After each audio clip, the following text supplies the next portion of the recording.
Positive relationships between the police and the public are vital for effective community-based policing as they promote trust, safety, and cooperation.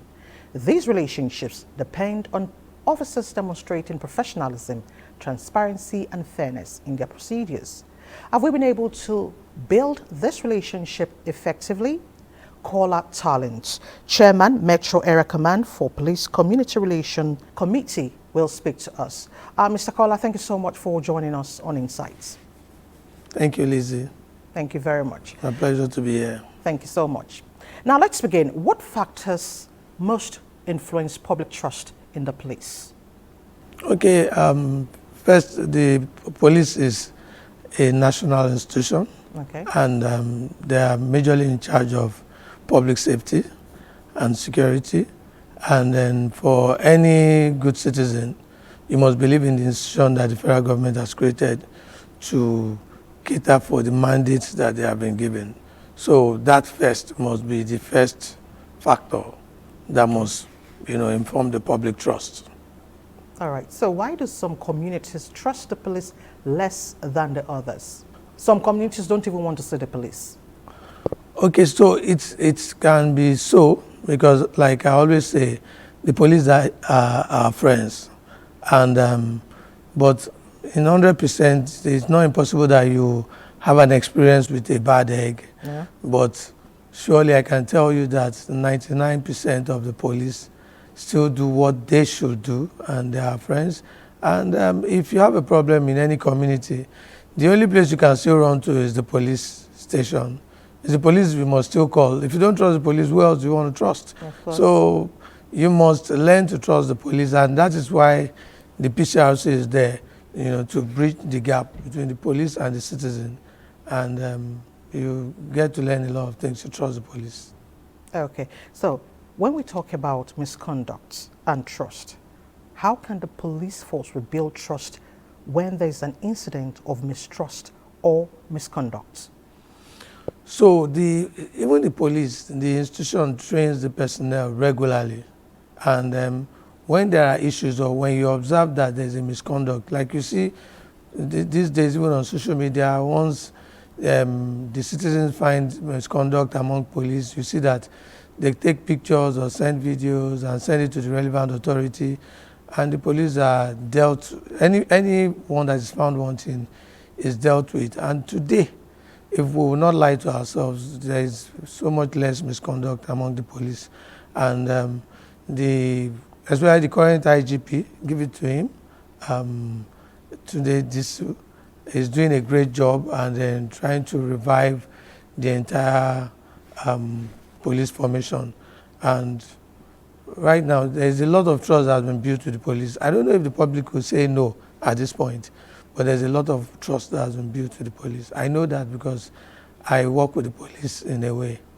But that's fair enough. But let's talk about accountability and transparency in the force. Are current systems for holding the police accountable effective? Can we truly hold an officer accountable? If you go to any, let's say, police station to make a report, they take your report, and if there's an offender, no matter what the offender has or who the offender is, the police will do their due diligence. And if they find the offender faulty, they will still tell the offender or make the offender pay.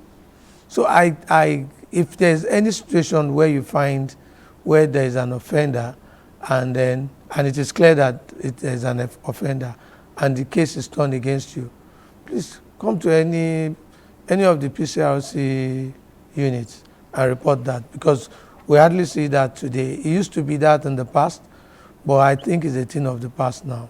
So the police try to give justice, and it is very important, and because they must build that confidence in the citizen. When you know that if you go to the police station you're not going to get justice and all, then we are going to have a state of anarchy because nobody will trust the police at all. Okay, so let's talk about discipline. To make a lot of maybe seemingly bad eggs that won't come up to retrace their step. So I think when you discipline any of the police officers for misconduct or any wrongdoings, they should make it public so that it will also allow the public to trust the police more. That, okay, they can refer to what they have seen and know that, okay, if the police can do this to their own when they go wrong, then it means that they will do the right thing in society. Okay. I want to bring this conversation, I want to narrow it down to family issues. Let's take, for example, a case of a man abusing his wife, or a case of a neighbor abusing a particular man's daughter. Oftentimes, when some of these cases are presented at the police station, most of them are seen as family issues. Should those issues be treated as family issues at the police station? Okay, so the police has its mandate. So even when they have family issues, sometimes the police just try to help them to maybe settle amicably. But if it's majorly like family matter, then the people, they can go to court. They can go to court and get proper justice in court, when you report cases like that. Or there are other agencies too that handle such kind of matter when it is family related. Mm-hmm. But some of them don't get justice. There are agencies of government that you go to. I trust government agencies. And if you say they don't get justice, then let them come up. That's why I always say that the social media is not like you have to call the press, just post it online, people see it, and then people ask questions. Like if you do anything that maybe the police is supposed to handle, and they are not handling, and it's all over the media, once the IGP sees such things, he calls for it, and then proper investigation will be done and justice will be given. So also different government agencies with their various mandates, when they see anything that is trending that is related to their mandate, they handle it. So there's still justice in Nigeria. Of course, of course. Now let's still on transparency. How transparent should police operations be without compromising security? When it comes to security, the police is not supposed to compromise security. Because when security is already compromised, then what are we talking about? I mean, we are talking about a lawless nation and all. So to a very large extent, if security is being compromised, maybe on a daily basis or regularly, like I said, we would have had a state of anarchy where people don't even believe in the police. I believe so much in the police, and if there's any issue, like I told them in one of the interviews, get the police off the roads, let the police go on strike, total police strike for one day, and then you will see that you don't even want the police to go on strike for 10 seconds. When is the use of force by the police, when there's a crime or unrest, justified? So the police is not actually supposed to use force on any citizen, except when they also need to have like self-defense. Okay. When there is need for self-defense, of course, they need to use force. Okay. So are there enough safeguards to prevent excessive force? Say for instance, if you're going for arrest, like you see that it's not one policeman that goes for arrest, and then when you show your arrest warrant, the citizen is supposed to just oblige you to maybe to follow you to the station, and all those are steps that you can look at. It is only when like a criminal will always want to play out his act. It is only when the citizen is trying to run away or trying to maybe attack the policeman that you now realize that the police they have to use like maybe force on the citizen at that point. Okay. Now let's talk police relationship with the citizens. How can we foster this relationship? How can we strengthen this relationship for a peaceful society? So one of the mandates of community relationship that has been established even by the police about over 40 years ago is the mandate is majorly to bring the police and the people together. And like even the police, sometimes when they are carrying out their investigations, they need the people to help them. The people make their investigation very easy because you understand your area better. So when there is need for investigation, you can give the police intelligence and all.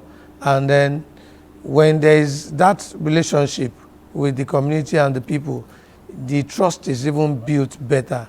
You know, when you know that if anything happens, yes, you can inform the police, or your ruler or leader can easily call the police and inform them of whatever is going on in the community. So it builds that trust better. And that is the essence of like PCRC. We have PCRC in every corners that you can. Before we used to have it at the different divisions and all. Right now we have it at the unit level, so that you can have one very close to the people and very close to the police. And then the national chairman, that's Mogaji himself, Alhaji Olaniyan Ibrahim, that's the national chairman, is doing a lot to bring the police and the community together. And even in FCT, the FCT chairman, Dr. Rufus Ebegba, we have regular town hall meetings at different places, regular meetings. And what we also do is that where we find that the police need help also, because the federal government cannot do everything. Maybe in the area of welfare and all, we come together as citizens to assist the police. Now the police sees you as their partner, and you are doing this so much for the police in the area of intelligence and maybe welfare. So when you bring reports, when you bring information, the police also handle those informations professionally. And that's why we trust them. That's why somebody like me, I'm still there with PCRC, and I believe in the police. You believe in the police? Yes. Okay. You know, there's a popular statement that the police is your friend. How friendly is the police? Yes, that's still why I said that. Get them off the road, then your enemies will be on the road. So, and if there's any issue, just go to, the police are good people. They are your neighbors. Go to the police station, and then if you look at it to, like, the government is not paying the police well. Okay. You know, and look at the number of people the police must protect. We have over 200 million Nigerians. How many policemen do we have? So there is shortage of manpower in the force, and you know, there's lack of funding. Even look at some police stations, get into some police stations, there are no fans, you know, it's not very comfortable, and also that stress is also there that affects the police when they are doing their work. Then go on the road at night. Sometimes I drive at night on the roads of Abuja.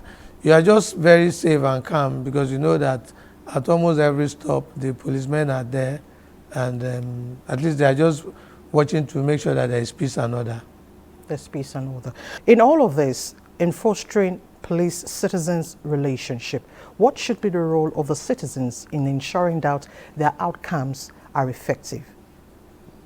First, the citizens must behave themselves well, because like we tell people, some citizens that even want to come join the Police Community Relations Committee, some people want to be part of PCRC, so that if they go wrong, they bring out their ID card and say, I'm a PCRC member. So we tell them, no, we are supposed to show good examples. We are not in PCRC because we want to commit crimes and protect ourselves because we are in PCRC. No, we want to show the people that this is how to live, this is how to operate, this is what you must, for us to be, for the community to be safe, everyone must live under the law and order. So the people themselves first must be well behaved, and then before you can see any policeman that will ask you why you are behaving well, I doubt if that will be there. Then you relate with your police, they are just normal people. Even the police want security proper. We want to sleep with our eyes closed. So like I said, just make sure that you first as citizen, you do what is right, and then from time to time you can relate with the police. When I go on the road, if I see the police, without them asking me for anything, by myself, I can put my hands in my pocket to say, please drink water, because I know that you're on the road to save the people. So I can also encourage you that you're doing well. And you don't even have to give them anything. Just put on your light, inner light, wind down, and then just tell the policeman that, well done, you are doing a good job. Those words encourage them. And then that can just be the best word they've gotten that night. And then they still continue to do their best. But you see some citizens, once they approach the police, they are already violent. They're angry. Sometimes they can say, what? No, that's a human being on the road. You know, somebody's father, somebody's uncle, just say, officer, how are you doing? How's your work going? Well done. The officer will smile back at you. And if there's anything they observe, they need to check, they check, and then you can just go. Just 1 minute. And don't be angry that they are stopping you, because that's how they also get the criminals. So once they stop, you should even be happy that they are doing their work. So when they stop you, sometimes ask you questions, just answer politely. If they need to check anything, let them check, and then they go. That's it. Answer politely when you are stopped, and remember, the police is your friend. Caller Talent, Chairman Metro Area Command for Police Community Relations Committee. I want to thank you so much for joining us on Insight, and thank you for dealing with our focus. Thank you very much. Thank you, Lizzie. Thank you.